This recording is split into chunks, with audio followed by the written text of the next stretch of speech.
Thank you, Sam. Well, it's the start of a new administration in Hawaii under new leadership. Governor Josh Green was inaugurated yesterday at the Blaisdell. He joins us now in studio with more on what we can expect over the next 4 years. Good morning, Governor. Nice to see you again. Great to be with you. I want to first start off by Mauna Loa, asking about efforts there, what the state is doing now or is prepared to do if needed. Well, fortunately, the lava is a lot like Ross. It's very slow moving and it's as bright as his red shoes. However, we're pretty safe, I have to say right now. We expect the lava to continue to move towards the road, towards the highway. I met with our new Department of Transportation director, that's Ed Sniffen. So we're preparing for the inevitable, which is it gets close enough to the road that we have to make some adjustments. But we can fix that quite quickly if it happens.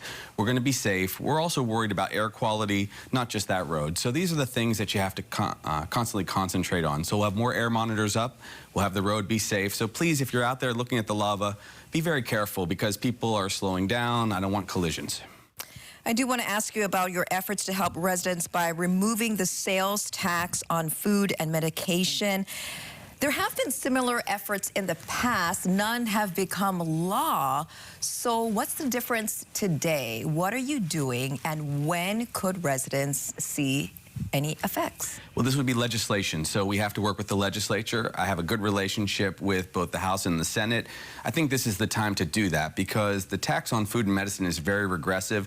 It hits people the hardest if they're near poverty.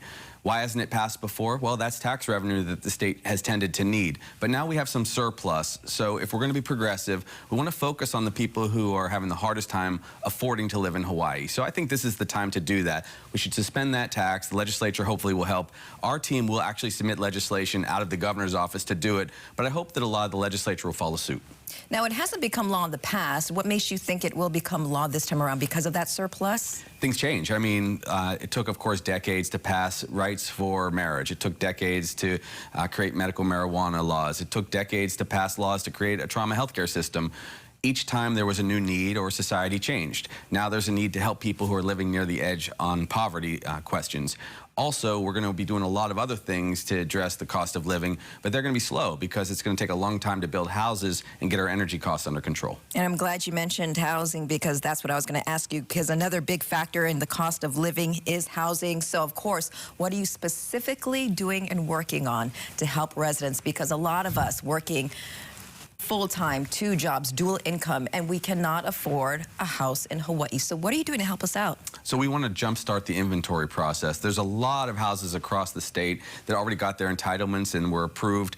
So those developments have to go into effect, but they can't get their permits or the land hasn't been given over from the state. So we're going to try to give as much resource, whether it's infrastructure or state resource of land, to the projects so they can actually get built.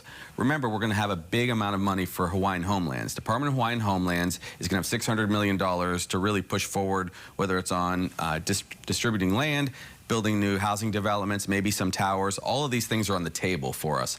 That's going to help. The minute the inventory goes up, the price points will come down for housing. So expect us to do all that we can for these 4 years on housing, and then we're also going to focus on homelessness, which I think we've talked about a lot. That's building Kauhale.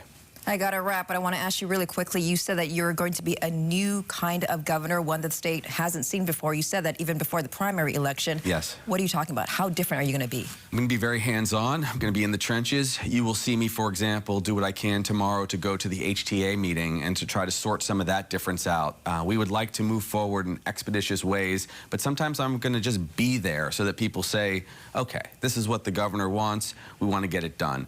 It's clear what the state needs. We need housing. We need to have better processes so we don't waste so much. We want to get that stadium built. I'm going to lean in real heavily, and I think you saw me as an ER doc do that. You're going to now see me as governor do that. All right, and I hope that you'll continue to come back and kind of fill us in on your plans.